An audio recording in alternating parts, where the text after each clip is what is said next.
The real reason people lose and gain the same 10 kilos over and over again is because it's easy to drop the weight. It's hard to maintain it. Now, I want to walk you through the sort of separation of the mental challenges as well as the physical ones that we all go through in order to improve our health. And I think that initial transformation that we all go through, if we're trying to shift weight, can happen quite quickly. And it's also really noticeable from the outside. So socially, it becomes a lot more praised. It becomes a lot more noticed. And you get those positive reinforcements to go through that hard time. And I think getting so much positive reinforcement becomes so validating that like mentally it is actually quite easy to do as long as physically you can make those changes. You can lock in and go.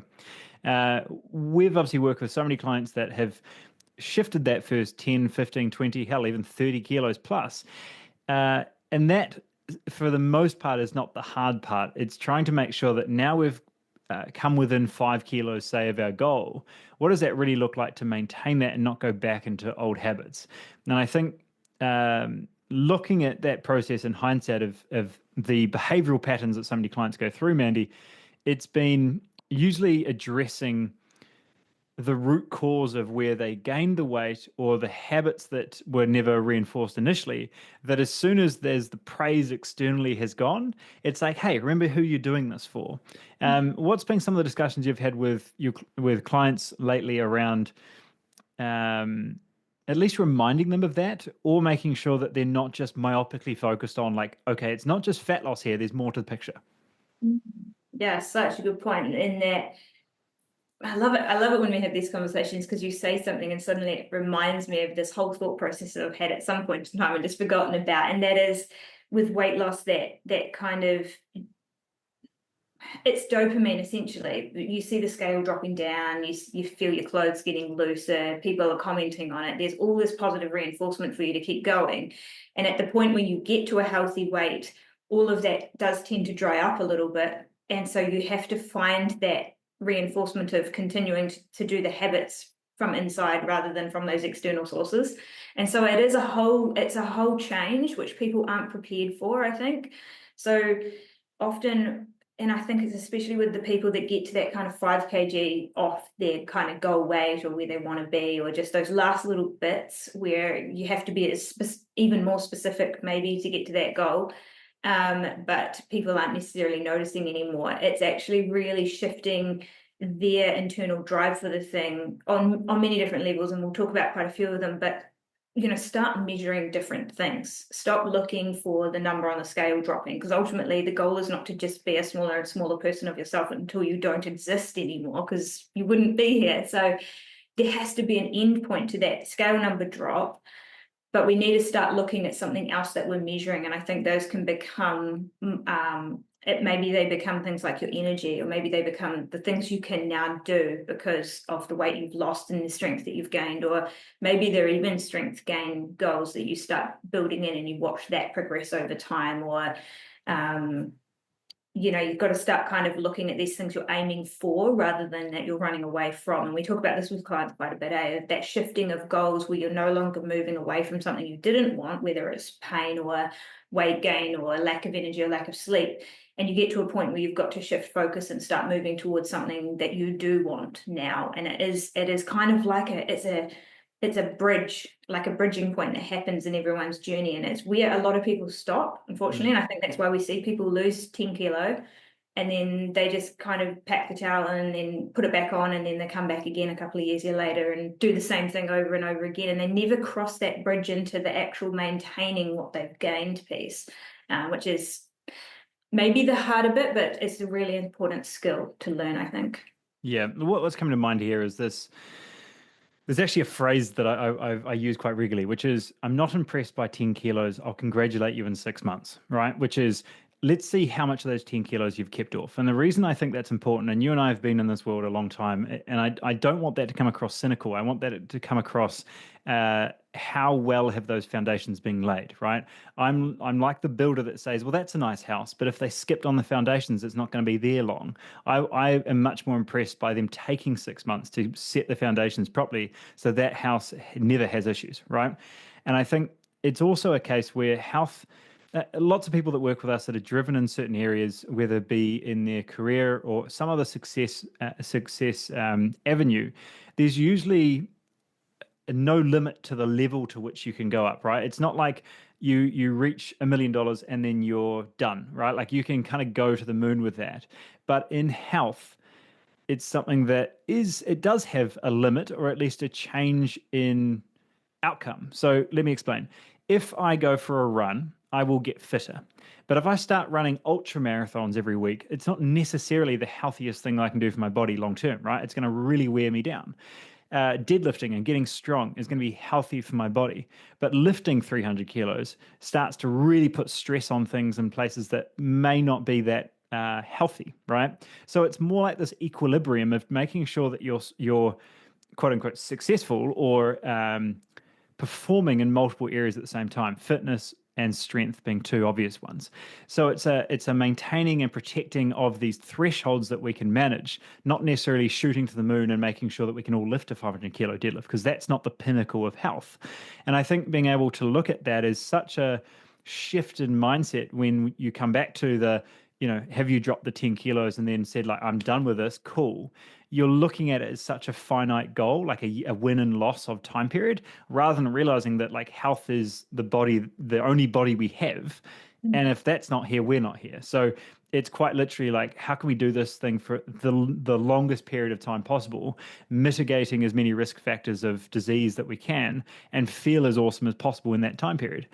So it's this never-ending runway, and I think it's nice to be able to make sure that the discussion becomes more around what are we doing in that time to feel like we enjoy it and we're involved in it and we feel like it's a way of life and a design intentionally, rather than a like, cool, I'm going to go hard for 6 months and then see how long I can keep this off, right? And I can say that coming from the extremes, and obviously, Mandy, you're going through a bit of a cut at the moment, which we'll dig into more in a second. But coming from a world where I did do the bodybuilding shows and the photo shoots and things, getting down to really, really low levels of body fat, I can 100% agree that like doing a 4 month cut, getting down to like below 5% body fat, like really, really low levels, is absolutely hard.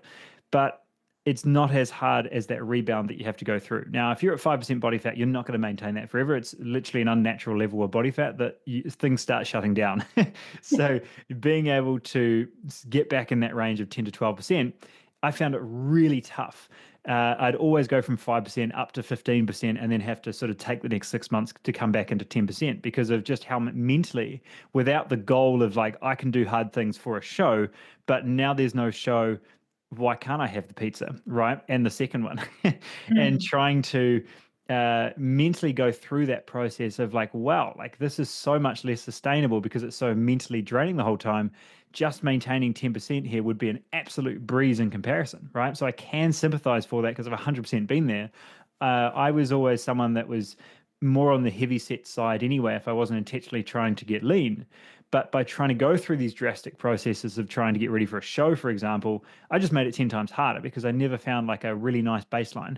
Coming out the back end of that, where it's been 6, maybe 7 years since my last show, I can maintain 10% whether I'm traveling, whether work is crazy, I'm not quite sleeping well enough, whatever. And I can still stay around that 10, 12%, like super easy with my ice cream too, because I'm not having to diet hard and then bulk hard and then, go through those ebbs and flows a lot. And you've really taken that time as well to learn, what works for you, what keeps you in that Yeah. sort of place of maintenance and all of that. And I think that's the skill set that gets missed, right? Is when we go into something for weight loss, it's kind of like buying a puppy. When you get a puppy, you're not getting a puppy, you're getting a dog. For a short amount of time, you have the puppy, but for the rest of its life, you have a dog. And I think we do the same with weight loss, where we're like, weight loss is what we get. We go into it all guns blazing. It's there's challenge to it, but in a way it's easy because you got those dopamine hits of people noticing and you can see those numbers moving, and it's kind of this thing. What we're going into it for, though, ultimately is an improvement in our health and our longevity and all of these other things. That's the dog. That's the whole part of what we're actually getting, but we forget that that's there. And so you kind of get obsessed with the puppy stage and you forget that the whole skill set is actually, how do you make sure you've got this so that you can keep it for the long term? And that's building those things of understanding what works for me and how did this actually work. And I think that's part of it, is that, in a way, you said at the start, weight loss is easy. And I know that can be an inflammatory statement for a lot of people because they've possibly tried to lose weight multiple times and maybe they've lost weight and regained it. And so it's like, well, it doesn't feel very easy. But actually, the weight loss bit is, because to You can eat a bit less, you can be a bit stricter, you can move a bit more, and weight loss happens. But what was it actually that moved the needle in order to keep your body at that healthy weight? And I think one thing that this is going a little bit sciencey, but your body does have a bit of a memory for your body fat level. And so if you have dropped a lot, there is going to be a stronger pullback the other way for a while. And then the longer you maintain that, the easier it gets to maintain that, because your body's at this kind of new, your set point in a way adjusts. So it gets easier the longer you maintain. But I think if we went into weight loss goals with the goal of my first 6 weeks or 8 weeks or 16 weeks or however long it is going to be around, let's drop the weight. And then for the next year, my goal is, how do I maintain that beyond that? Like, what skill sets do I need to build? What habits do I need to build? What do I need to understand about food and movement and all of those sorts of things in order to maintain this in the life that I live? Yeah. I want to come back to your puppy analogy because that's actually a really good one. I think if you found that agitating in regards to saying fat loss is easy is probably because you're approaching fat loss like it's a puppy for its entire life, right? Like that whole analogy of the puppy versus dog, I think works well because like what you're looking forward to is this lovely companion that's relaxed and sleeps next to you and is goes on walks with you, and you've kind of got all of those lovely things that we think about with dogs. My little Barry, wherever he's gone, little Labradoodle. Where was I going here? Oh, yes. But we actually had a little puppy come around the weekend, Mandy. So this is quite recent. And like, what a little terror, right? Like it was digging and it was barking and jumping off things. It was far too high for itself. And we are just, constant anxiety this whole time this thing's around. Like if that was a whole dog's life, like who would want a dog? Like it would just be like horrible. But realizing that if you can do that through that season, knowing that what you're getting on the other end of that is something that you're really going to enjoy being around, it makes it so much easier to do, right? So physically hard, mentally easy, because you've got a timeline to work with. Like this is only for the first year and a half or whatever it might be. Mm. I really like that because even, and we've talked about this a lot, but that whole seasonality to fat loss is so important. Is you need to have the puppy phase, which is a bit hard, and then you need to have the dog phase of like reminding yourself what's so great about health. And I think you and I are obviously so jazzed about health all the time because it makes us feel genuinely so much better than the opposite. And we've had this discussion really, really strongly with our clients this year around seasons. And I think we have for the last decade, to be honest. But like it's really landed for a couple of clients this year. So clearly we're getting better at communication.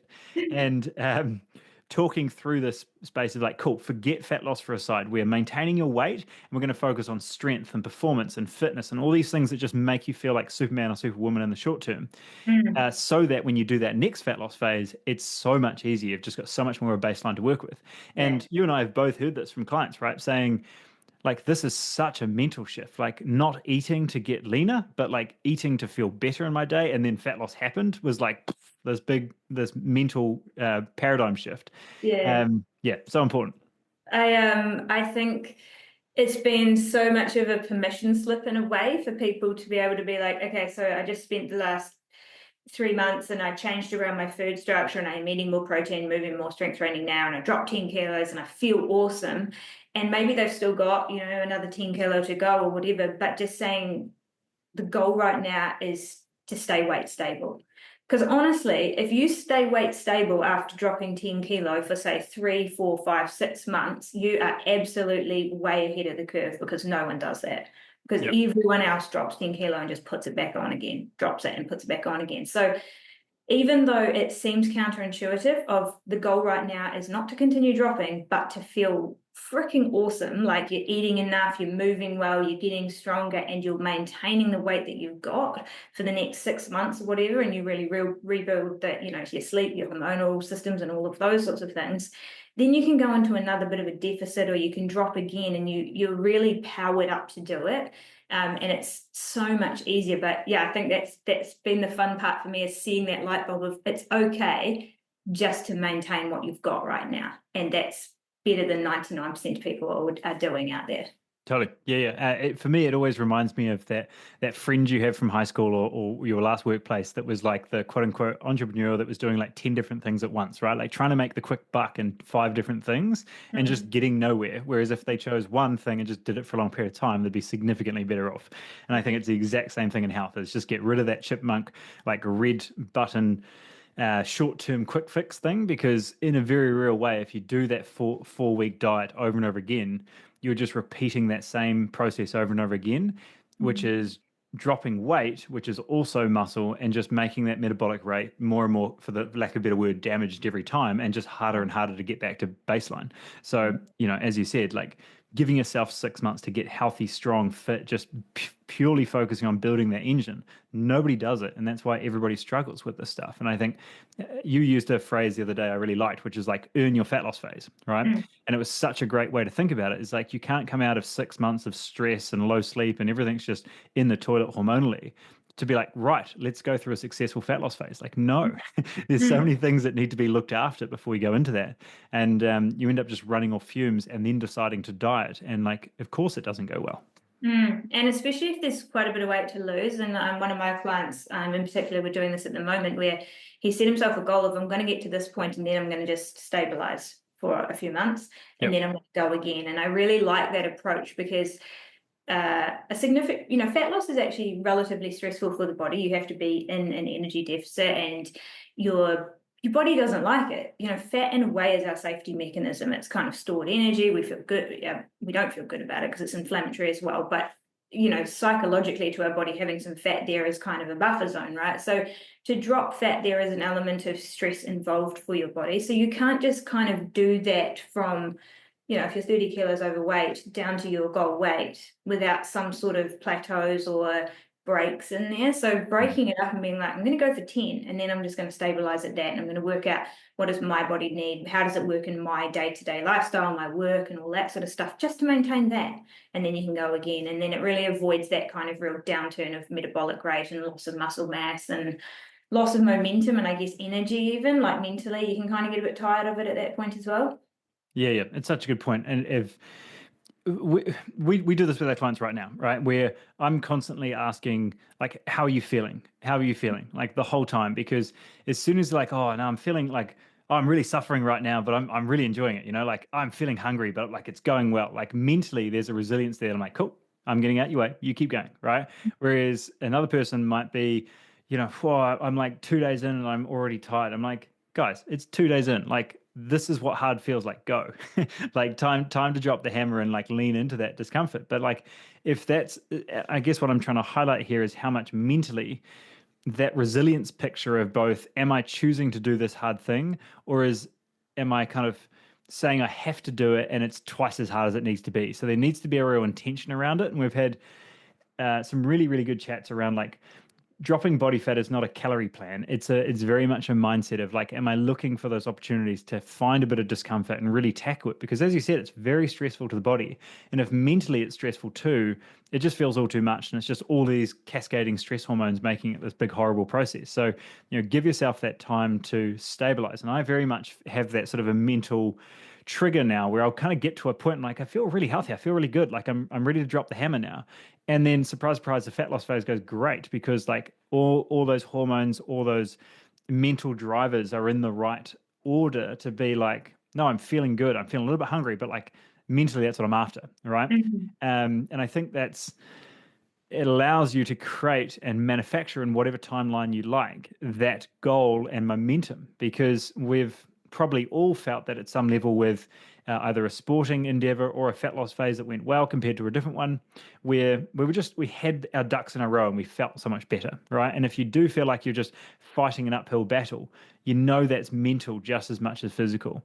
And there's the one-sided extreme, which is we go through their blood work panel and we go, oh well, duh, you've been like really working against your body here. There's some really key things we can change to really unlock a whole new level of momentum for you, and that's all you needed.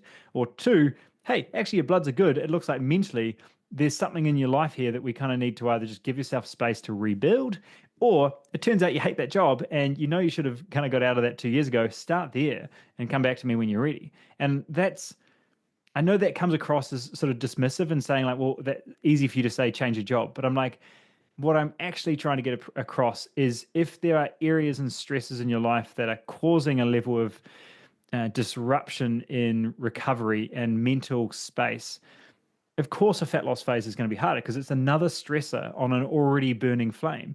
And we kind of have to start there. It's kind of like picking your battles in a way, isn't it? I think sometimes we I wrote a post about this the other day, that we accidentally create our identity around fat loss. Our whole identity is I need to lose weight, essentially, Yep. because for so long, so many of us might have said, oh, I've got a weight loss goal, but never really actioned it. And I think mentally it becomes hugely fatiguing if all you are ever thinking about is weight loss. And so it's like mentally you're on a diet, but your actions don't actually align with what you're mentally thinking about. So you get this kind of diet fatigue, even though you never actually do the diet. And I Mm. think it's really important to know that if right now you do have a ton of stresses, like you said, work stresses or other things going on, or you have just lost 10 kilo, or you're in a busy state where there's like a big project at work or something like that, it's that permission to know that you don't always need to be chasing fat loss. You might just need to be chasing the habits that allow you to maintain the awesome that you've got, or rebuild whatever you've got, and you can go again at another time. It's kind of was, and you mentioned about me doing a bit of a cut at the moment, and I think what I've really learned from that is I used to undereat a long time ago, and I'd feel quite tired all the time. Like I just didn't have that much momentum or motivation or libido or any of those sorts of things. And then when I started eating better, I just felt amazing. And it's been really interesting going into an intentional kind of fat loss season for me again, which I haven't done for a very long time, and just realizing how quickly that can slap your motivation out of your way. And your energy level is down, you just can't quite be bothered the same, libido goes out the door, like it all changes quite quickly. And like, mate, what's blown my mind is that some people live in that state year in and year out. I'm Mm. like, no wonder we're suffering for it. And it doesn't need to be that way, because you can do it a whole lot more intelligently. Of be targeted in your approach. The bulk of our time should be spent maintaining and building, and then you earn your deficit or you earn your fat loss phase from that time spent. And if we did that, mate, would be so much more enjoyable, the whole process of it, and way more effective. Totally.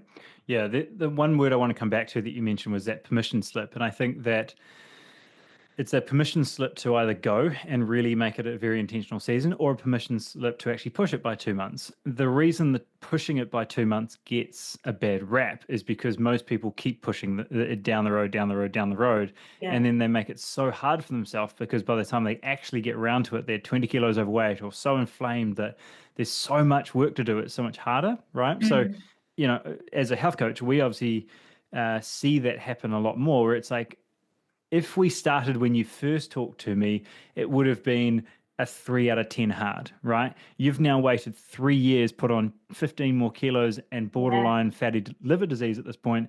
Now we're looking at an 8 out of 10 hard because we waited that extra time, right? And I think that that's just to address that sort of don't keep pushing, but know yourself, whether it's a like, cool, I just need to start now with simple habits, or it's actually a bit crazy right now. I'm just going to focus on not pushing it down the road. Like, that's not what we're saying. It's like, okay, just put your health to the side until you're finished. It's more a case of what are the habits that you still focus on. So if you do have that crazy 2 or 3 months coming up with a project, then we're going to be reinforcing very much the 5-day reset stuff, right? Which is the hydrating the body every day, going for that 10-minute walk before work, breathing around meals, right? Like just very intentionally looking after your body and trying to find that happy medium. So it's a maintaining weight phase Yes. versus the like, cool, I've actually got some time to drop the hammer and I'm going to be very intentional about that, rather than just this year I generally want to lose weight. And I think if people did that, Mandy, where they said, over this year I want to lose 10 kilos or I want to lose 15 kilos. So from January till March, I'm going to do a big push, and then I'm going to stabilize until June, and then I'm going to do another push from July till August, right? And I've got those key seasons throughout the year. People would be way more successful because they only have to diet twice or go into some form of deficit while maintaining protein and movement, all these other things. Mm. Not just try do it the whole way through the year and yo the whole way back and Mm. forth. Now, circling back to the permission slip bit for a second, the reason I think this is so important is when you have that release of shoulds and haves tos and like I must or whatever, it starts to remove the noise and allow for a little bit more intuition and confidence or self exploration. And when you do that, you're able to say, oh, I feel good on these types of foods. I don't feel as much of an energy dip. Or, oh, I feel actually much better on this type of training where I feel stronger rather than just constantly hungry. And when you do that, then there's a level of allowing yourself to actually feel involved in the process and learning and iterating and building. And I think it's fundamentally where you start to build like true learning and enjoyment, right? Like I think it's a fundamental shift that a coach made for me a couple of years ago, which is most people think that they need to do things that they enjoy. But for most things in life, they do things because they enjoy things because they're good at things. So it might be something that they did so young that, like it's not like you have a kid that's like, walking's not for me, it's too hard, right? Like eventually you start walking because it's like one of those necessary steps. But if you were straight onto a bike when you were 5 years old like me, then you enjoy biking because you've done it forever. Mm. Whereas if you waited until you were 15, you're like, this is hard, this isn't for me, unless you give yourself that permission to kind of suck at it for 6 months before you get good. And we Mm. see this in the health space all the time because someone might feel like an absolute champion in the boardroom, but when it comes to fat loss, they feel like a complete newbie. And it's because they've never taken that time to really learn that skill of health and digestion and recovery to show up in the boardroom consistently, to show up in that physical health arena. But they expect it to be done overnight. Whereas if we ask them to do that with the same skills they've learned in the boardroom, well, that would be silly, right? So I think there's a aligning of those incentives, those timelines to one, give yourself that time to be curious and enjoy and develop, and actually allow a little bit of time before enjoyment sets in because you're learning the skill first. And I think that's the most crucial time, right? Is that first part of any, when someone comes into Body Reset, for example, and they get that weight loss at the start because we tweak the basics. The most critical time in my mind for that person is at the 3 to 4 month mark and what happens for the next 6 months after that, because Yep. that's the point in time when we're building the skill. And I think maintenance is a word in that we want you to be maintaining your weight, if not dropping. But I don't like that word on the whole. I think stabilizing, you said it before, is a better word, where you're working out how to keep that there. And that's all learning. And in that time, you've got to keep tracking some. It's not an excuse to take your foot off the gas pedal at that point and be like, Mm. cool, I've made it. I can just relax for the next 3 months before I go again. It's an intentional phase still, right? Of still having to learn skills and understand how do I keep my protein, on point throughout the day, and how do I fit 3 to 4 strength training sessions into my week when work is busy. And there's all of these things that still need to be fostered and built through that time. It's just permission to take your mind away from fat loss being the only marker of progress. The markers of progress might actually be, man, my energy is so much better, or look how much stronger I've got, or how much better I'm sleeping, or I've kept my weight stable for the first time in 10 years and it hasn't gone up or down, even though I've had holiday and some things happen in there. Yeah, yeah. For me, it's not even the word um, maintaining. I tend to use the word protecting, and I think that just Mm-hmm. comes with another level of personal. Um, what's the word? Not sure.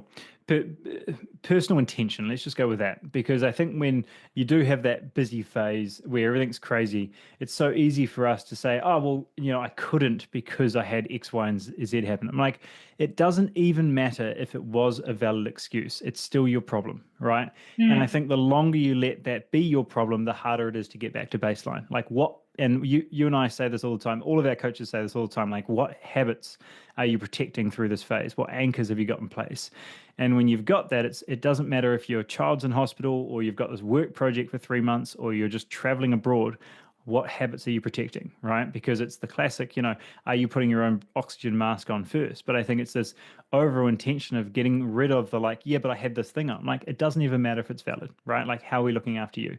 And I think just being able to go through that whole process of, I'm going to be a broken record at this point, but if you look at fat loss like it's a 6 week phase over and over again, you're always going to go through this on and off switch. Whereas if you look at this as it's the only body you have, and there's a lot more to it in regards to being healthy than just fat loss alone, you start to spend more of your time on all of those variables that allows it to become health, right? And if we visualize, fat percentage being one marker on a hexagon, for example, of all the other factors. How many corners of a hexagon got? Is it five? Is that the right one?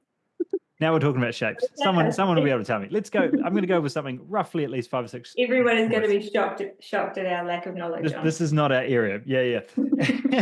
But no, I'm going to have to fix this one. Hexagon. Let's write this one. Hexagon. I know what an octagon is.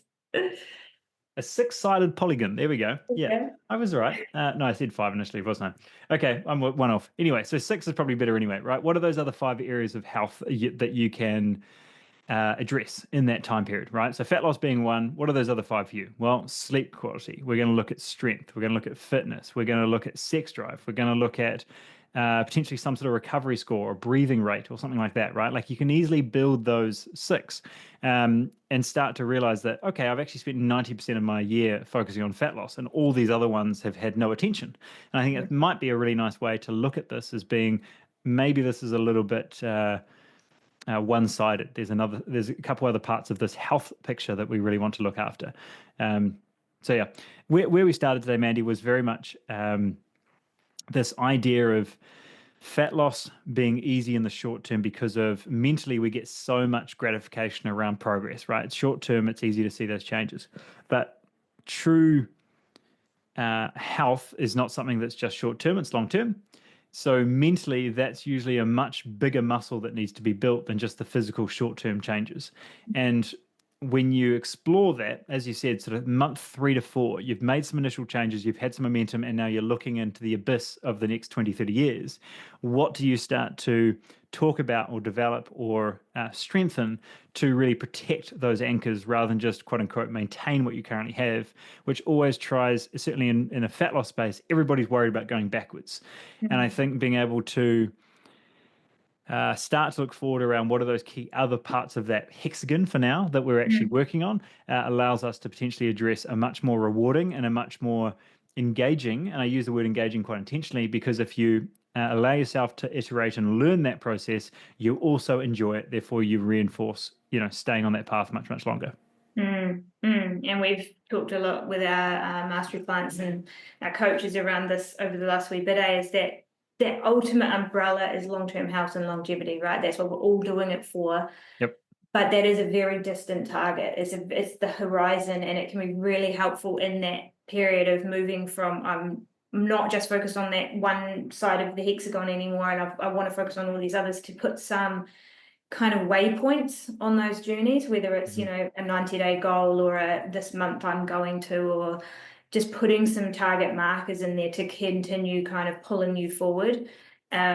Obviously you keep your eye on that horizon, but you kind of need to insert those goals in there, because when you started, you had a short-term goal and that was to drop the 10 kilo. And if you suddenly remove that, you can feel a little bit lost at sea. So it's really helpful to put some intentional marker points out there. And this is a fun part too, because then you get to know yourself a little bit more. How hard can I push? Where are my boundaries and my edges? And I feel like there's a lot of fun in that process too. Yep, 100%. So team, I'd love to give yourself a bit of time to maybe think through that. I think the main one is if you are in some sort of fat loss phase, this is important. But if you're in that space where you're just trying to tinker and refine, hopefully it's giving yourself permission to explore ways of being more. I guess this is another one. If you're in a space where you're like, okay, I'm just listening to this to develop my health. I don't have 30 kilos to lose. Maybe I'd like to lose 5, but I'm in a pretty good spot. It might even just allow a bit more intention around, okay, what's my phase for the next 2 months, right? Rather than just kind of genuinely doing everything and wafting in the middle, what is that change? And like going from a phase where I tend to lean naturally towards kind of doubling up on exercises, putting 2 exercises back to back, sticking in that more 12 to 15 rep range, and kind of it being more metabolic in nature. Me then being like, right, now I'm doing 8 weeks where I'm going to stick mostly between 6 and 8 reps on my main compound movements. I'm going to give yourself a bit more time and go into a more strength dominant phase. I don't have to change anything else, but there's a very specific change in my training, and I can almost guarantee there'll be a higher level of intensity to it as well, because you've just shaken things up a little bit. It's not just same old, same old.